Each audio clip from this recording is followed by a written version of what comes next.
Cody Rhodes finally joins The Rock, the best and worst of WWE SmackDown, a wrestler arrested for kidnapping and assaulting a woman, ex-WWE star denied bail for a murder case, Vince McMahon's new business venture revealed, Triple H, unlike Vince, prefers smaller wrestlers, why WWE omitted Karrion Kross from Money in the Bank qualifiers, Bianca Belair's special entrance scrapped last minute, Cody Rhodes' promo skills are horrible. Let's dive right in.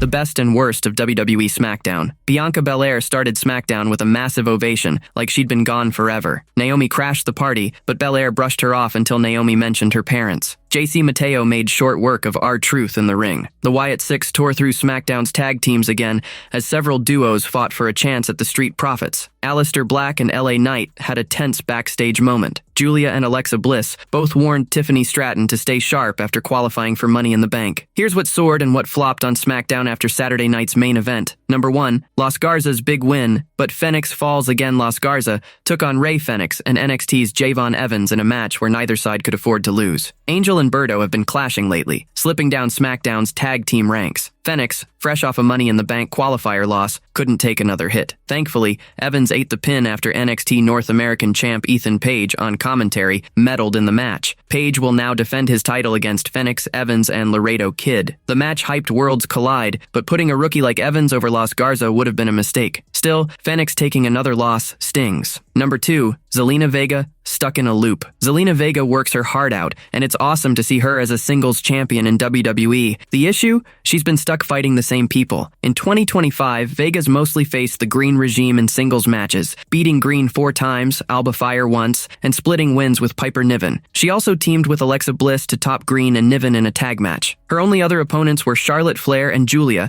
in a Money in the Bank qualifier. It's time for fresh faces to step up and give Vega new challenges. Number 3, Andrades Money in the Bank triumph. When Andrade was booked in the final SmackDown Men's Money in the Bank qualifier, it seemed like he was there to take the fall. Carmelo Hayes is a rising star, and Jacob Fatu holds the U.S. Championship. After slick counters, soaring moonsaults, brutal strikes, and chaos at ringside, El Idolo shocked everyone by pinning Hayes to earn his ladder match spot. Solo Sikoa and JC Mateo tried to help Fatu, but ended up costing him with their distraction. Fatu didn't need the win as a champ, so Andrade's victory was a thrilling twist. Surprises like this have been rare in 2025. Number 4, Naomi's big win, sloppy match. Naomi's odds looked grim when her Money in the Bank qualifier against Nia Jax was announced. Nia, a former champ, has used Naomi as a punching bag for the Storm this year. But Naomi's grown more than anyone in 2025, and her bold new vibe earned her this win. It was the right move. Nia's had plenty of title shots, and the Storm's beaten Naomi enough. The match, though, was rough. It felt like Cargill can only shine in big spots or hot tags, and the roll-up finish looked awkward with Nia's size towering over Naomi. Number 5, SmackDown's ending. Drags with entrances. WWE teased a big face-to-face between Cody Rhodes and John Cena to build their WrestleMania 41 feud, reignited at Saturday night's main event for a Money in the Bank tag match. Rhodes hit the ring with 20 minutes left in SmackDown, talking for 5 before calling out Jey Uso. Jay's entrance and crowd chant ate up more time. Cena came out, spoke, then brought out Logan Paul. The segment felt flat, leaning too much on entrance music with little new to say. The crowd likely loved it, but it dragged, especially when Rhodes mentioned asking someone about his title run. If Jay's entrance was quicker and his part had more meat than yeeting, the final 20 minutes wouldn't have felt like a slog. Ending with a Peacemaker jab was a letdown for 3 hours of SmackDown. A wrestler arrested for kidnapping and assaulting a woman. A wrestler's been slapped with serious charges, including kidnapping, assault, and domestic violence. The ugly truth just came to light. The Santa Rosa County Sheriff's Office dropped a press release, confirming they nabbed independent wrestler Jaden Steele after a woman reported being abused and trapped for months. On May 27th, a handwritten note left in a Navarre restroom tipped off authorities. It led them to a woman who said she was held against her will and feared for her life. Using surveillance footage, past case files, and witness interviews, they pinned the suspect as Jordan Williams, who goes by Jaden Steele in the ring. On May 27th, 2025, deputies with the Santa Rosa County Sheriff's Office responded to a report of a suspicious note found inside the restroom of a local business in Navarre. The note written by the victim identified herself and indicated she was being held against her will at a nearby residence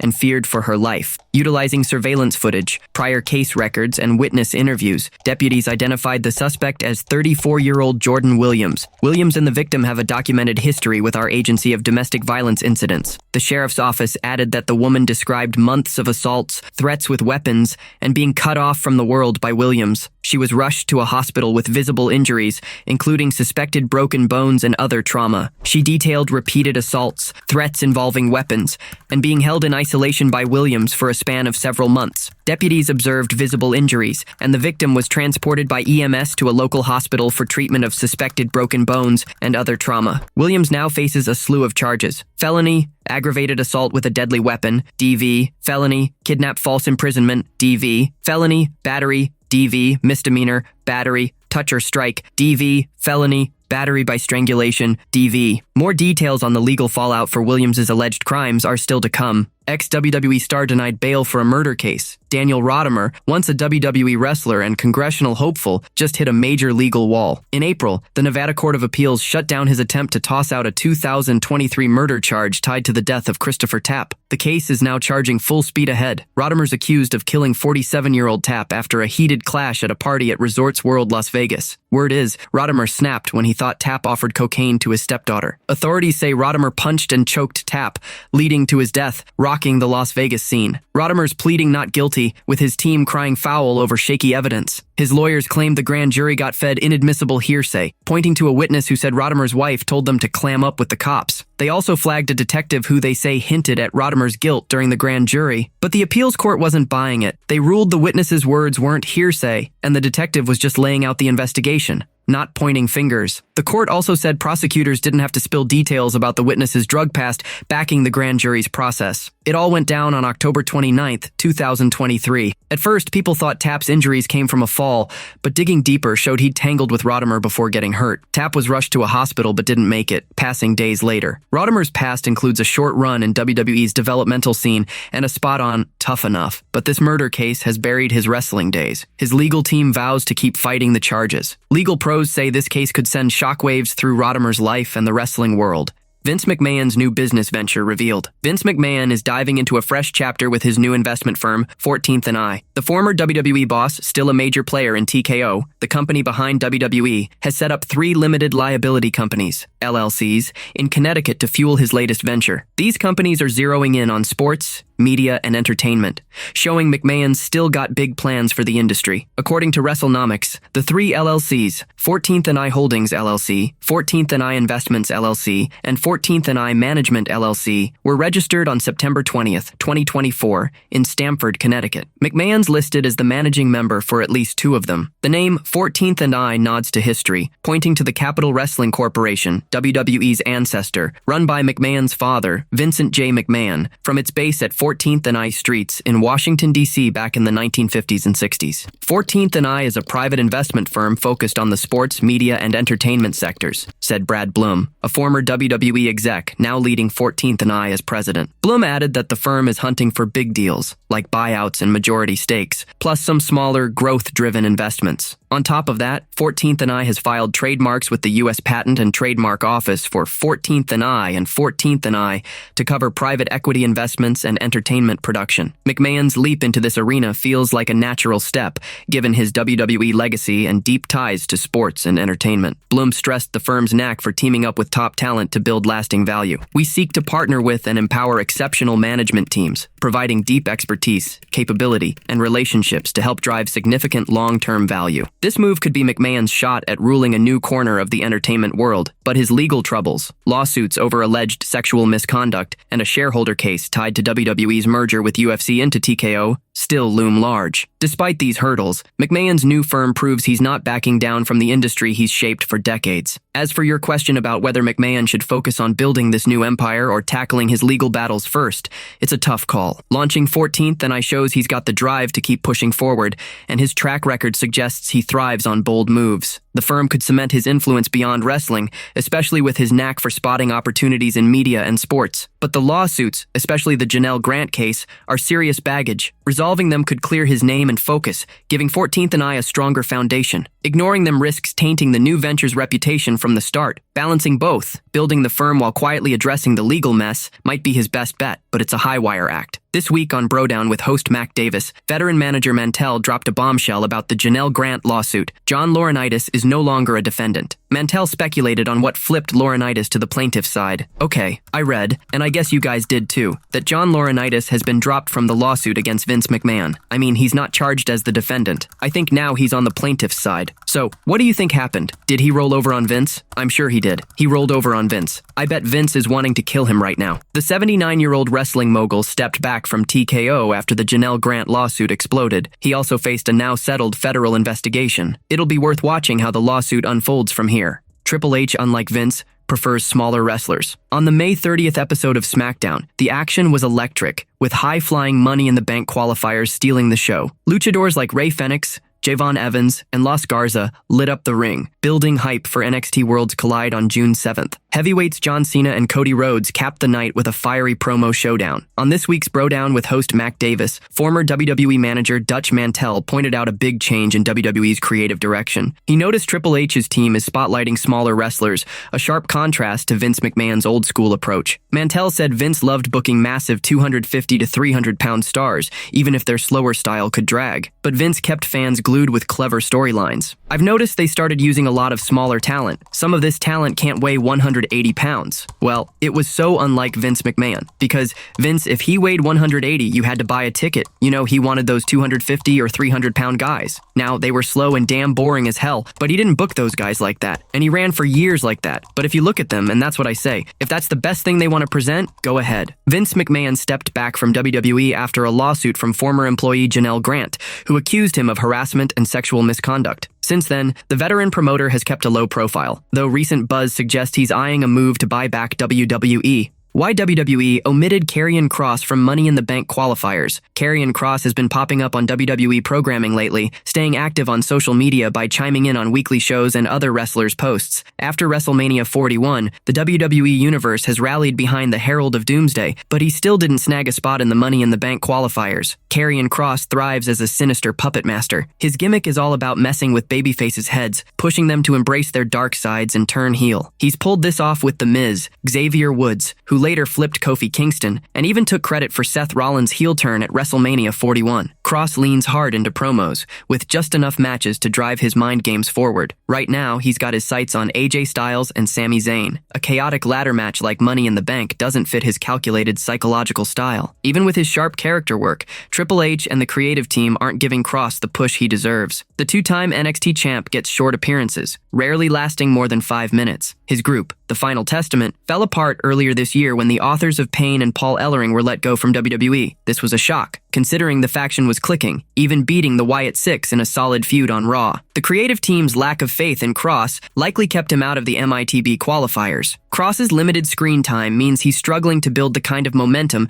that catapulted LA Knight and Jey Uso into singles stardom. The 39-year-old makes up for it with social media hustle and chats with fans at live events, which is slowly boosting his support. Still, he's not yet at the level to run with WWE's top dogs. It'll be worth watching to see what's next for Kross as he fights to climb the ladder. Bianca Belair's special entrance scrapped last minute. Bianca Belair's comeback to SmackDown on May 30th in her hometown of Knoxville, Tennessee, had everyone hyped for something huge. But one big piece was missing: the University of Tennessee marching band. WrestleVotes reported that Belair was set to walk out with her alma mater's full band. Yeah, so as of 6 p.m., Bianca was set to enter with the University of Tennessee marching band. IDK what happened between 6 p.m. and showtime, nor do I care. They can change things as they please, and they love to do just that. Even without the band, Belair got a thunderous reaction opening the show, sporting a finger brace and talking about her WrestleMania 41 injury. She made it clear she's not fully healed, but is determined to prove she's still the EST of WWE. The mood shifted fast when Naomi crashed the segment. She dropped a bombshell, admitting she'd broken into Belair's parents' house earlier that day and let herself in. Belair didn't hold back, warning, "If you ever step foot in my family's house again, what Jade Cargill did to you at WrestleMania will look like nothing." Naomi hit back hard, saying it'd be a bad look if both Belair and her mom ended up in wheelchairs. Things boiled over when Jade Cargill stormed in and floored Naomi with a pump kick. Belair and Cargill shared a tense stare before Nia Jax hit the scene to start the Women's Money in the Bank qualifier. Despite the scrapped band entrance, Belair's return kicked the show off with a bang, but the last-minute change left fans who read about it online wondering why WWE pulled the plug. Would you have loved seeing Bianca Belair strut out with the University of Tennessee marching band? Did WWE miss a golden moment? Share your thoughts in the comments. We're all ears. Cody Rhodes' promo skills are horrible. Cody Rhodes, the former WWE champion, stormed back to TV at Saturday night's main event, saving Jey Uso from a vicious beatdown. The American Nightmare had been absent since dropping his title to John Cena at WrestleMania 41. He went right for Cena, who'd teamed with Logan Paul to attack World Heavyweight Champion Jey Uso. Cody threw down a challenge for a tag team match at Money in the Bank, and the four collided in the ring during the main event of SmackDown's latest episode. On Bro Down at Sportskeeda Wrestle Binge, former WWE writer Vince Russo tore into the show, calling out sloppy matches, while ex-WWE manager Dutch Mantell grumbled about it dragging on too long. There was so much sloppy wrestling. Even the ending with those four guys in the ring, it was so sloppy. I felt it in the three-way with the guys. Definitely felt it in the three-way with the women, Russo said. Mantell wasn't thrilled with the writing either. I couldn't tell that much difference from the other show. It's just a wrestling show and they're just talking. They work actually no direct angles to the show. It's already made. So, they're talking about the show. The announcers are talking the entire time. So, and I think they go too long, Mantell said. SmackDown ended with Cody Rhodes and Jey Uso standing tall over John Cena and Logan Paul. With their tag match set for Money in the Bank, there's talk of a possible cash-in that night, as one of the champs might lose. On Bro Down, Vince Russo ripped into Cody Rhodes' promo skills, mocking whether he'd picked up Tourette's during his time off. I did figure out why Cody was away for like 6 weeks. I was watching his promo closely, and I was watching him, I think in the last 6 weeks. Did he develop Tourette's? When did Cody get Tourette's? Bro, I swear to God, Cody should be doing Shakespearean plays, I gotta tell you.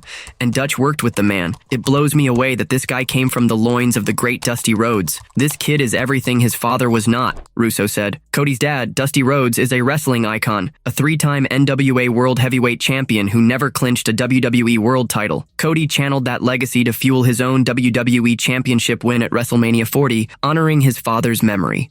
Cody Rhodes finally joins The Rock. Cody Rhodes faced a wild offer from The Rock, one he had to turn down. The deal, as the WWE Universe knows, demanded Rhodes give his soul to the final boss. On tonight's SmackDown, the American Nightmare spilled jaw-dropping details about it. In his first promo since WrestleMania 41, Rhodes hit the Blue Brand's ring to call out The Rock and John Cena, building heat for his tag team main event at Money in the Bank, where he'll team with main event Jey Uso against Cena and Logan Paul. Speaking on the offer, Rhodes dropped a bombshell. No matter how many times he says no, The Rock's deal is still on the table, meaning he could sell his soul whenever he chooses. There's a chance the American Nightmare and the final boss will clash again down the line. The story between Rhodes and The Rock has gotten so intense that it's practically overshadowed any talk of a Roman Reigns versus Rock match. Either way, the former undisputed WWE champion's words left everyone buzzing. After that, he traded barbs with John Cena and Logan Paul, with Jey Uso standing strong by his side.